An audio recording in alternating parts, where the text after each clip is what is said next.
Hi everyone.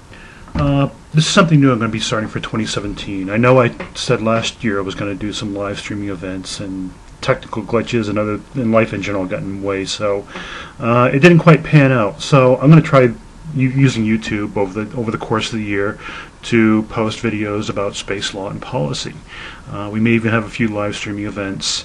And again, just if you follow me on Twitter, at Ponder68, I will have any details of those streaming events coming up. Again, we're looking probably towards the end of March, April, before I even consider doing one. But anyways, for this first one, I just wanted to touch on the Outer Space Treaty. January 27th is the 50th anniversary of the Outer Space Treaty. There's going to be a lot of celebrations, and surely it is a monumental event because it was really a pivotal treaty in laying down rules and norms and basic international law for the use of outer space by nations. Just so people are aware, what we're celebrating is on the 27th is not really the date that the Outer Space Treaty went into force, but when the Outer Space Treaty was actually set for signing. The United States didn't ratify the Outer Space Treaty until April 25th of 1967, and it didn't enter into force until October of 1967. So we're really celebrating when the treaty was first completed. It was completed and was set up for signature. So many feelings about the Outer Space Treaty. I know I have a lot of my own, and doubtless if you follow my blogs or my meanderings on Twitter, you will know that I'm not always a big fan of the Outer Space Treaty. But a lot of people just don't understand what the Outer Space Treaty really, what it really means, how it's interpreted, or really its origins. There is a predisposition to relate space law to maritime law, and and in some cases that's true. In fact, there's some things in the Outer Space Treaty that do kind of jive with maritime law. But if you look at the Outer Space Treaty, it really is a sister treaty to the Antarctic Treaty of 1959. In fact, basically the genesis of the Outer Space Treaty was with Dwight D. Eisenhower. He basically oversaw the signing and ratification of the Antarctic Treaty of 1959, and he decided to push that on and do something for space.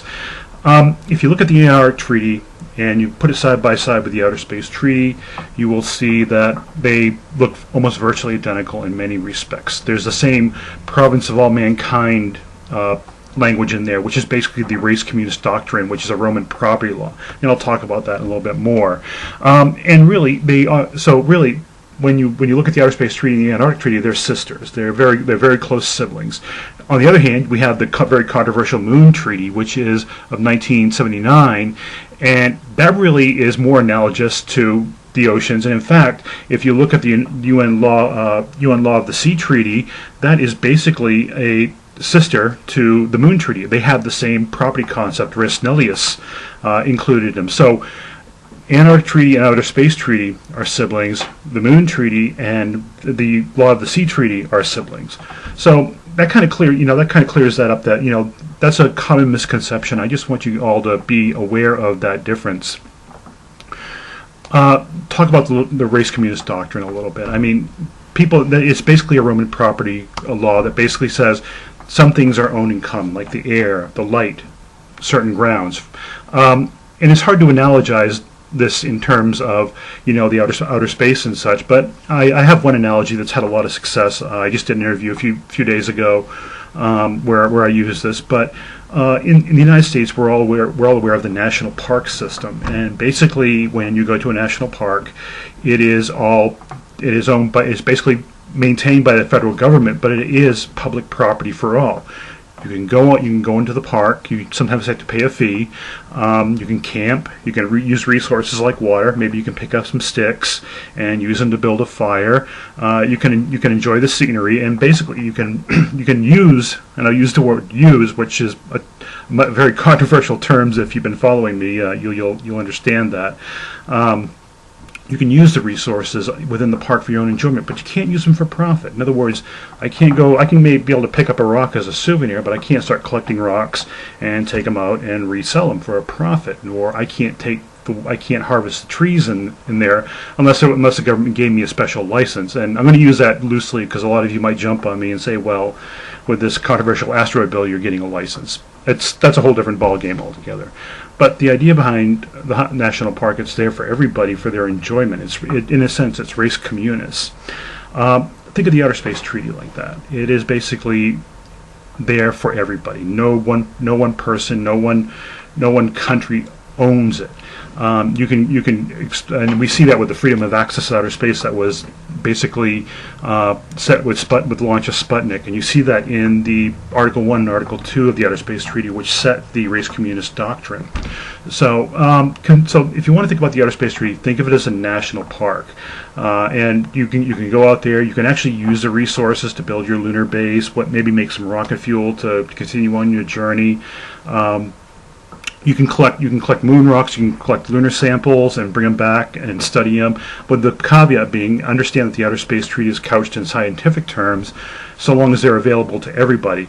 In other words, like the government, in this case, the U.S. government possesses several kilograms of lunar rocks from the Apollo missions, but it doesn't. And in a sense, it's a custodian. Those rocks are what we call public property. This is something that I may go into a little further in a later video, but understand that in a sense, they're public property, in that that nobody in particular owns them, and the government has made them available to everybody in the world for scientific research, and has kind of, quote, gifted some with conditions to states and other countries. But the stipulation is no private person can own them. So really, when you look at it, the custodian of those lunar rocks is consistent with the res communis principle. So understand that's kind of a really fast and loose analogy for the Outer Space Treaty. That said, we're celebrating 50 years today on the 27th, and a lot of and yes, there are going to be festivities. I won't be basically attending any, but I think we're going into this thinking that the Outer Space Treaty is going to last another 50 years. I've tweeted about this, I've written about this in blogs, and I think we have to really start looking at the Outer Space Treaty as a foundation, but maybe start dismantling a little bit, and in order to build on the next level of space development, for the lack of a better term. We are entering arguably a very active period of commercial development where companies want to go out there and mine these utilize these resources, mine them, sell them for profit, use them for rocket fuel, whatnot. But we are taking the Outer Space Treaty as as a commandment written in stone, and basically we're trying to stretch that stone to accommodate all these commercial activities that we want to do. And I think the latest iteration is the resource law that the U.S. passed in 2015 and that Luxembourg is considering.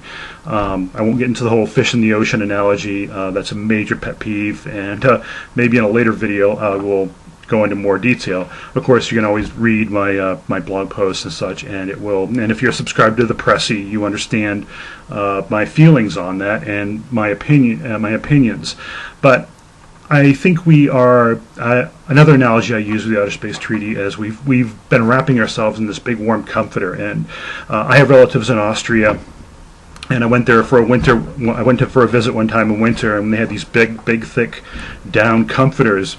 And boy, on a cold Austrian night during the winter, I just wanted to wrap myself up, and I didn't want to get out of that comforter. And I think that's where we've been for the past 50 years. We've wrapped ourselves so much up into the Outer Space Treaty that we're afraid to kind of open it up and move forward and leave it behind. It's natural. A lot of it's political. There is a lack of political will, in a sense, to take that next chance. There is a lack of really, I think, legal, I'd say adventurism, but legal thought forward that we need to take. We need to step beyond this in order to make space really a place where humankind is going to actually not only exploit but populate in the future. Because and the whole thing with the Outer Space Treaty is it just wasn't designed for that. In fact, when Eisenhower was very concerned about during the Cold War that the superpowers were going to start claiming territory in outer space, namely celestial bodies, and start claiming them in the name of their country, much in the way we did, during the early days of exploration, finding America, the New World, and such. And that was to conserve him. That was one of the reasons he took the template from the Antarctic Treaty of 1959 and applied it to the Outer Space Treaty. In essence, the Outer Space Treaty is, in my opinion, a Cold War relic. We had the battle between the superpowers during the Cold War. A good friend of mine and colleague on Twitter, I'm sure know him, is Rand Simberg, and he made a tweet the other day. It says, "Yeah, well, it's a relic of Apolloism," and Rand has a very colorful. That's a very colorful expression that Rand likes to use. If you want to get him into a debate one time, he will keep you definitely occupied a long time for that. I suggest you interact with him about that. But in essence, the Outer Space Treaty was a hedge that we, the United States, weren't going to beat the Soviets in, quote, a space race, and I think it was a hedge that just made to ensure that they didn't go out there and claim territory. And the Soviets thought the same way. And after a lot of wrangling, we finally came to agreement with the Outer Space Treaty and signed it. So my thought is, and my feeling is, we're in a new era now. The Cold War, it's history. It's been history for a couple decades now. Maybe it's time now to start actually moving forward and looking at the Outer Space Treaty and saying, you know what, we have this little clause at the bottom that says you can withdraw from the treaty. Why not exercise that? You got to give a year's notice. Look at some of the important things, some of the important clauses in there, and decide, we're going to withdraw, but we're going to recognize these things as customary international law. And really, when you look at it, outer space, right up in time to the time of the Outer Space Treaty, was customary international law. So maybe it's time to start looking at that again. It's very controversial.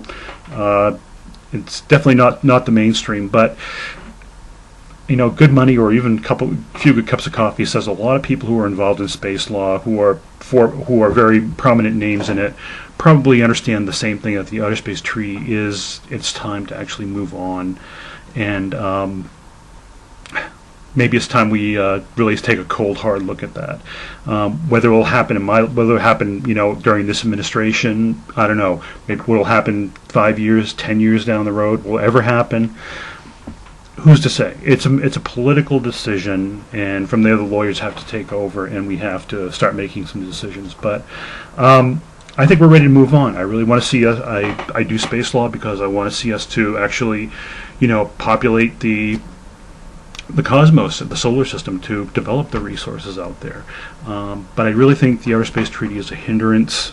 It did its job for the time that it was built and for the reason that it was built, and I think it's time to move on. So, happy 50th birthday, Outer Space Treaty. I would check the Space Review. Christopher Johnson at Secure Will Foundation did a great article on the Outer Space Treaty. I would suggest you go give it a read and give him a kudos on Twitter if you're on Twitter.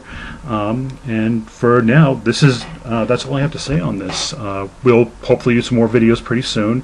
It's all going to depend on my timing. I have a speaking engagement at the University of Michigan next month, so we may not want to have one for February, but we'll see.